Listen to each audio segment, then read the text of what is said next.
In the final days of World War II in Europe, during the chaotic period between Germany's collapse and formal surrender, an incident occurred in the mountains of Austria that would become one of the most extraordinary and least known stories of the entire war. On May 8, 1945, the same day Germany officially surrendered, a small American patrol consisting of just 8 soldiers from the 7th Army's 3rd Infantry Division encountered a situation that defied all military logic and conventional understanding of how warfare operates. This patrol, led by a young lieutenant who had been in combat for less than a year, found themselves facing approximately 10,000 German soldiers who were retreating through Austrian mountain passes, trying to reach American lines before Soviet forces could capture them. What happened next, the capture of this massive German force by a tiny American patrol, was so improbable that if it appeared in fiction, it would be dismissed as unrealistic. But it happened, documented in military records, witnessed by thousands of participants, and remembered by the survivors as one of the strangest episodes of a war filled with strange episodes. To understand how 8 American soldiers could possibly capture 10,000 Germans, you need to understand the unique circumstances of May 1945 in Central Europe. The war was ending. Everyone knew it was ending, and the primary concern for German military units was no longer fighting but survival. German soldiers on the Eastern Front and in areas that would fall under Soviet occupation were desperate to surrender to American or British forces rather than to the Soviets. The treatment of German prisoners by Western allies, while not luxurious, followed Geneva Convention standards with adequate food, medical care, and humane conditions. Soviet treatment of German prisoners was far harsher, with many German POWs dying in Soviet captivity from starvation, disease, exposure, or outright execution. German soldiers understood this difference viscerally, and in the final weeks of the war, entire German units marched west, trying to reach American lines, willing to surrender to Americans but determined to avoid Soviet capture at almost any cost. The 3rd Infantry Division, part of Lieutenant General Alexander Patch's 7th Army, had fought its way through southern France, across the Rhine, and into southern Germany and Austria during the final months of the war. The division had seen continuous heavy combat since landing in North Africa in 1942, fighting through Sicily, Italy, southern France, and finally into Germany itself. By May 1945, the division was deep in Austria, having advanced through the Alps and into areas where German military authority was collapsing, but where large numbers of German troops were still present, disorganized and seeking to surrender, but not yet formally processed as prisoners. The situation was chaotic, with American forces spread thin across vast areas, trying to accept surrenders, maintain order, prevent last-minute violence from die-hard Nazi units, and manage the enormous logistical challenges of dealing with hundreds of thousands of surrendering enemy soldiers and displaced civilians. 2nd Lieutenant Lee Berwick, a platoon leader in Company 1, 7th Infantry Regiment, 3rd Infantry Division, received orders on the morning of May 8th to take a small patrol into the mountains south of the division's current position to investigate reports of German troop movements in the area. Berwick selected 7 men for the patrol: a sergeant who served as his assistant, a radio operator to maintain communication with battalion headquarters, a medic in case anyone was wounded, and 4 riflemen to provide security. 8 men total, armed with rifles, a few grenades, 1 radio, and standard combat equipment.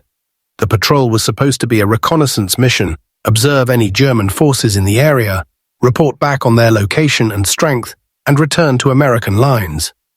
No one expected the patrol to engage German forces directly.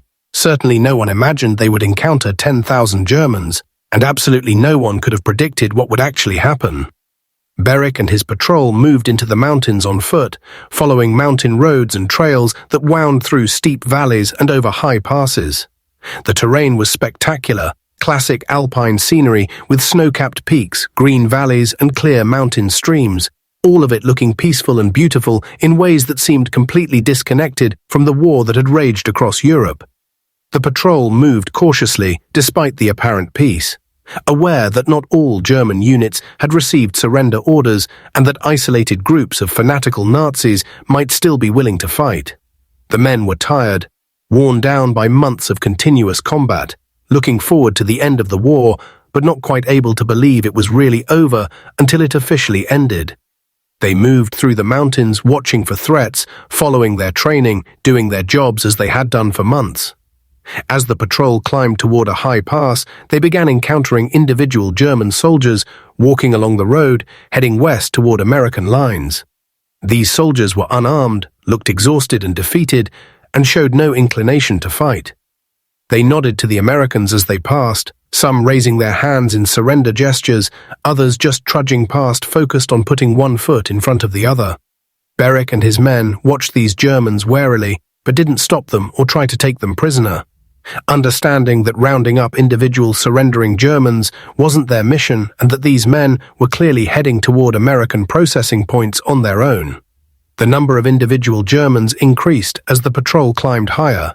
First ones and twos, then groups of 5 or 10, then larger groups of 20 or 30, all moving west, all unarmed, all looking like defeated men who just wanted to survive. When the patrol reached the high pass and looked down into the valley beyond, they saw something that stopped them in their tracks. The valley was filled with German soldiers, thousands upon thousands of them. A mass of field grey uniforms extending as far as the eye could see. The Germans were moving slowly westward in the enormous column that filled the valley floor, pressed together so tightly that the column looked more like a river of humanity than a military formation. Beric and his men stared in disbelief, trying to process what they were seeing. This wasn't a patrol encountering a few surrendering Germans. This was 8 Americans facing what appeared to be an entire German army. Beric's first instinct was to pull back, to get his patrol out of sight, to report this situation to headquarters and let higher command figure out what to do. But as he watched, he realized the Germans had already seen his patrol and didn't seem concerned by the American presence. Beric radioed back to battalion headquarters, reporting that he had encountered a massive German formation, probably 10,000 or more soldiers, moving west toward American lines. The radio operator relayed Beric's message and waited for instructions. Battalion headquarters, receiving this report, initially thought there must be some mistake or exaggeration. 10,000 Germans couldn't possibly be moving in a column through the mountains without American forces knowing about it. The duty officer asked for confirmation of the numbers, and Beric, looking down at the valley filled with Germans, confirmed that 10,000 was probably a conservative estimate. The headquarters officer told Beric to maintain observation and wait for reinforcements, that a company or battalion would be sent to take control of the situation. Beric acknowledged and settled in to wait, watching the Germans continue their westward movement. While waiting for reinforcements, Beric noticed something important about the German column. They were organized by unit, with officers and NCOs maintaining some semblance of military order, but they were clearly not a combat-ready force. The soldiers were exhausted, many wounded, all looking like they had been marching for days. They had abandoned most of their equipment, with only personal gear and small arms that many weren't even carrying properly. There were no vehicles, no artillery, no heavy weapons visible. This was an army that had given up fighting and was focused solely on reaching American custody before Soviet forces caught them. The Germans knew Soviet forces were advancing from the east, knew that being captured by Soviets meant probable death or years in brutal labor camps, and they were desperate to reach American lines where they would be treated as prisoners of war rather than as war criminals subject to summary execution. A German officer, seeing the small American patrol on the high ground overlooking the column, made a decision that would define the entire incident. The officer, probably a colonel or general based on insignia visible through binoculars, detached himself from the column and climbed toward where Beric and his men were positioned. The German officer was accompanied by an aide who carried a white flag, the universal signal of truce or surrender. Beric watched the Germans approach, unsure what to do. His orders were to observe and report, not to accept surrenders from entire armies. But the German officer was clearly coming to negotiate or surrender, and refusing to talk to him seemed both impolite and potentially dangerous if it caused the Germans to panic or become hostile. Beric decided to meet with the German officer, keeping his men in positions where they could provide covering fire if the meeting was a trick. The German officer spoke some English, enough for basic communication, and what he told Beric was straightforward. The German force in the valley consisted of remnants of several divisions that had been fighting Soviet forces in the east, and were now retreating to surrender to American forces. The Germans wanted safe conduct through American lines to prisoner processing points. They were willing to surrender all weapons, submit to American authority, and comply with whatever orders the Americans gave. But they needed assurance they would be treated as prisoners of war by Americans and not turned over to Soviet forces.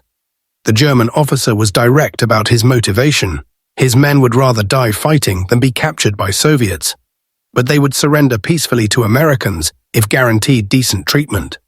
Berwick faced a command decision that far exceeded anything his rank or experience had prepared him for. He was a second lieutenant with 7 soldiers facing the formal surrender of 10,000 enemy troops, a situation that should have been handled by generals and staff officers, not by a platoon leader on patrol. Berwick had no authority to accept such a surrender, no capability to control or process 10,000 prisoners, and no instructions about what to do in this situation. The logical response would be to tell the German officer that reinforcements were coming and that the surrender would be handled by higher headquarters. But Berwick recognized that the situation was unstable, that the Germans were desperate, and that if he handled this wrong, violence could result. If the Germans panicked and tried to fight their way through, people would die unnecessarily. If the Germans scattered into the mountains, they could create security problems for weeks. Berwick needed to keep the situation calm and controlled until American reinforcements arrived. Berwick told the German officer that the surrender was accepted, that American forces would take custody of the German troops, and that they would be treated as prisoners of war in accordance with Geneva Conventions. Berwick had no authority to make these commitments, but he understood that the Germans needed to hear these assurances to maintain order and prevent panic. The German officer seemed satisfied with Berwick's response and asked what the German forces should do. Berwick, thinking quickly, told the German officer to have his troops continue marching west on the road they were already following to maintain unit organization and discipline, and to follow any instructions given by American forces they encountered. The German officer agreed, saluted in the formal military manner despite the informality of the situation, and returned to the column to relay Berwick's instructions. What followed was one of the most surreal experiences of Berwick's military career. His 8-man patrol essentially escorted 10,000 German soldiers westward through the mountains toward American lines, with the Germans following instructions from the tiny American force because the alternative was chaos or Soviet capture. Berwick positioned his patrol along the route the German column was following, with men at intervals along the road providing visible American presence. The Germans marched past, thousands upon thousands of them, all following the route Berwick had indicated, all maintaining discipline because their officers told them to comply with American instructions. The ratio of prisoners to guards was over 1,000 to 1, but the Germans made no attempt to resist or escape because they wanted to be captured by Americans and because their military culture emphasized following orders even in surrender. The situation remained tense because Berwick understood how fragile the control was. If anything triggered panic in the German column, if Soviet forces appeared and the Germans thought they were being turned over to Soviets, if some fanatical Nazi element in the German ranks decided to fight rather than surrender, the situation could explode into violence immediately. Berwick's 8 soldiers could do nothing to physically control 10,000 Germans if the Germans decided not to cooperate. The only thing maintaining order was the Germans' desire to be captured by Americans and their willingness to follow instructions from the tiny American patrol that represented American military authority. Berwick kept his men visible, kept his radio operator in contact with headquarters, and tried to project confidence and authority despite the absurdity of the situation. American reinforcements arrived several hours later, a company of American infantry with officers and NCOs who could formally process the German surrender and organize the movement of the massive prisoner column. When the company commander arrived and saw the situation, Berwick watching over 10,000 Germans with just 7 soldiers, the officer's first reaction was disbelief, followed by impressed laughter. Berwick briefed the commander on what had happened, explaining that the Germans had effectively surrendered themselves and were cooperating because they wanted American custody. The company commander took over responsibility for the German prisoners, bringing in additional American units to provide proper security and beginning the process of disarming the Germans, searching them and moving them to proper prisoner of war camps where they could be fed, given medical attention, and processed according to regulations. The formal disarmament and processing of 10,000 prisoners took days, with American military police units and support personnel arriving to handle the logistics.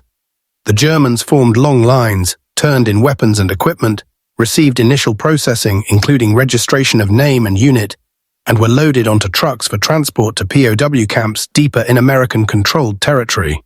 The Germans were relieved to be in American hands, with many expressing through interpreters their gratitude for being captured by Americans rather than Soviets.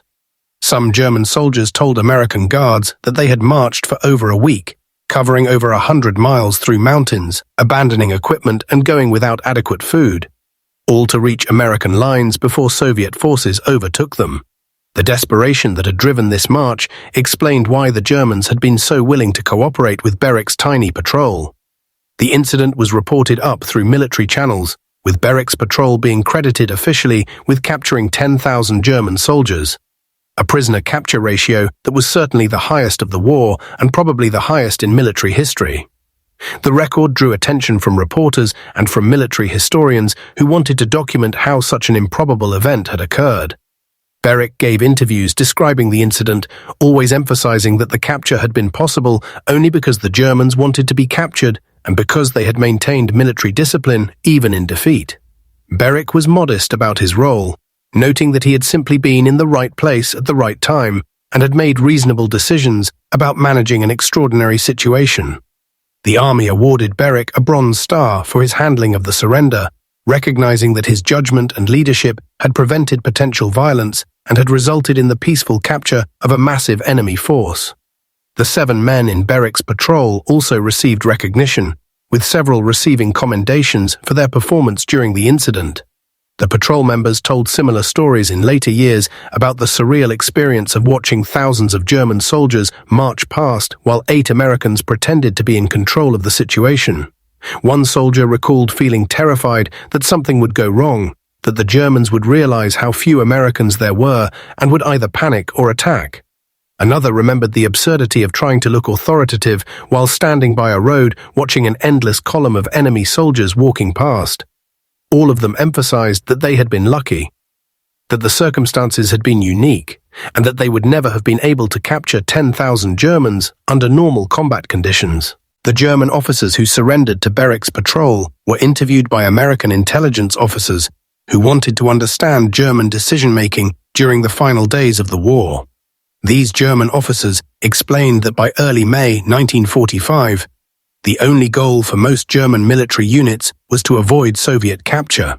Fighting had become pointless, Hitler was dead, the government had collapsed, and continuing combat would only result in more casualties with no possible benefit. The march west toward American lines had been organized by unit commanders who knew their soldiers would be massacred or enslaved if captured by Soviet forces, but who believed Americans would treat prisoners according to international law. The decision to surrender to a tiny American patrol rather than waiting for larger American forces had been practical. The Germans were exhausted, low on supplies, and facing the possibility that Soviet forces would catch them if they delayed, so surrendering immediately to the first American forces they encountered made sense. The broader context of the German surrender to Berwick's patrol was the massive movement of German military units and refugees westward in the final weeks of the war. Hundreds of thousands of German soldiers and millions of German civilians fled west ahead of advancing Soviet forces, creating one of the largest population movements in European history. American and British forces in Western Germany and Austria found themselves accepting surrender of enormous numbers of Germans, far more prisoners than they had anticipated or prepared to handle. POW camps were overwhelmed, food and medical supplies were stretched thin, and the sheer administrative burden of processing so many prisoners created challenges that would take months to resolve. The 10,000 Germans who surrendered to Berwick's patrol were a small fraction of the total number of German soldiers who surrendered to Western Allied forces in May 1945. But their story became notable because of the extreme disproportion between the size of the German force and the tiny American patrol that accepted their surrender. The incident raised interesting questions about what constitutes military capture. Traditionally, prisoners are captured when enemy forces are defeated in combat, surrounded and forced to surrender, or otherwise compelled to give up through military force. But the Germans who surrendered to Berwick's patrol weren't defeated in combat by those 8 Americans. They were defeated by the overall military situation and chose to surrender to the first American representatives they encountered. The Americans didn't force the surrender through military power, but simply provided the opportunity for surrender that the Germans were seeking. This voluntary aspect of the surrender made the incident unusual. Though legally and officially, it was recorded as a capture because the Germans became prisoners of war under American custody and control. The story of the patrol gained some publicity during and immediately after the war, but then faded from popular memory for decades. Unlike famous battles or dramatic combat actions, the peaceful surrender of 10,000 Germans to 8 Americans lacked the violence and heroism that typically characterize memorable war stories. There were no casualties, no dramatic combat, no clear heroes overcoming terrible odds through courage and sacrifice.